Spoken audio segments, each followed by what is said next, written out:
हम पुकार पुकार के बोल रहे हैं सर, आदमी लोग सुन रहे नहीं है। ये तो जादू वाला तेल नहीं है, ये 108 जड़ी बूटी का तेल रहता है। बिहार और उत्तर प्रदेश के बाद अब मध्य प्रदेश में भी शराबबंदी लागू हो सकती है। इस बात का ऐलान खुद सीएम मोहन यादव ने किया है। सीएम ने कहा कि प्रदेश में जहां जहां धार्मिक स्थल हैं, वहां शराबबंदी करने का फैसला लागू करने पर विचार हो रहा है। जल्द ही इस पर ठोस कदम उठाया जाएगा। सीएम मोहन यादव ने कहा कि हम जल्द ही शराबबंदी की घोषणा कर सकते हैं। उन्होंने कहा कि इस बात पर काम शुरू हो गया है और शराब नीति में बदलाव किया जाएगा, क्योंकि बजट सत्र भी नजदीक है। सीएम ने कहा कि संतों ने इस बात का अनुरोध किया था, जिसके बाद शराबबंदी का काम तेजी से चल रहा है। हमारी सरकार शराबबंदी को लेकर काफी गंभीर है। जहां भी धार्मिक स्थल हैं, वहां इसे लागू किया जाएगा। उन्होंने कहा कि केवल धार्मिक क्षेत्रों और मंदिर क्षेत्रों के बाहर वाले शहरों में ही शराब बेची जा सकेगी। सीएम मोहन यादव ने इसके साथ और क्या कुछ कहा है, आप इस वीडियो में सुन सकते हैं। ये बजट सत्र का एक तरह से किनारा आया है और ऐसे में हमारी सरकार विचार कर रही है कि हमारे धार्मिक नगरों पर हम अपनी नीति में संशोधन करें और धार्मिक नगरों से शराब की बंदी की तरफ बढ़ें। कई साधु संतों ने, कई लोगों ने सुझाव दिए। हमारी सरकार गंभीरता से विचार कर रही है कि हम हर हालत में अपने धार्मिक नगरों पर उनकी सीमा के बाहर ये आबकारी दुकानें चालू करें, बंद करवाएं, ताकि धार्मिक वातावरण को लेकर के जो सब लोगों की शिकायत आती है उस दिशा में हम ठोस कदम कर पाएँ। हम गंभीर हैं और बहुत जल्दी इस बारे में कोई निर्णय करेंगे। पता है कि हमारे अपने आगामी 2028 के सिंहस्थ के समय हम साधु संतों को पवित्र क्षिप्रा जी के जल से ही स्नान करा पाएंगे। आज इस प्रोजेक्ट का भूमि पूजन करने के लिए हमारे केंद्रीय मंत्री श्रीमान CR पाटिल जी पधार रहे हैं। मुझे संतोष है कि हम उस दिशा में ठोस कदम कर पाए।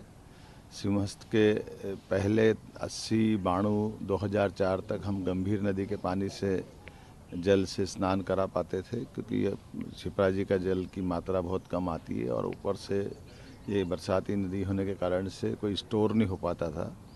बाद में नर्मदा जी के जल से 2016 का स्नान हमने कराया, लेकिन हमें इस बात का संतोष है कि पूरे वर्ष बाकी त्यौहार पर्व सभी समय क्षिप्रा जी के जल से ही सदैव हमारा तीर्थ जीवंत होगा। सेवरखेड़ी सिलारखेड़ी प्रोजेक्ट ये अपने आप में लगभग 700 करोड़ के आसपास का प्रोजेक्ट है। आज इसका भूमि पूजन होगा। मध्य प्रदेश सरकार ऐसे जनहितैषी कामों को लगातार करती रहेगी। मेरी अपनी ओर से सबके प्रति शुभकामनाएं। इस मामले पर मध्य प्रदेश कांग्रेस के अध्यक्ष जीतू पटवारी का भी बड़ा बयान सामने आया है। आइए आपको सुनवाते हैं कि उन्होंने क्या कुछ कहा है। नर्मदा किनारे शराबबंदी थी। एक गांव ऐसा नहीं है जहां शराब अवैध या वैध नहीं बिकती हो।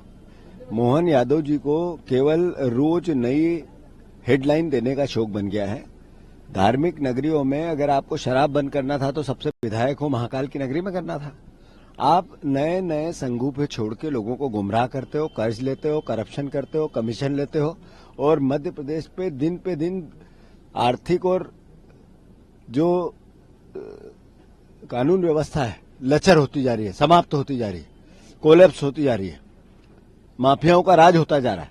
झूठ बोलना, गुमराह करना मोहन यादव जी की हमेशा की आदत सी बन गई है। सौरभ शर्मा मामले में आपने पन्ने खोले हैं डायरी, क्या और कुछ भी इसमें है? और भी ऐसा है, हमने कहा है ये पन्ने पब्लिक डोमेन में, ये पब्लिक डोमेन में जो पन्ने आए एजेंसियां बताए ये सही है या गलत।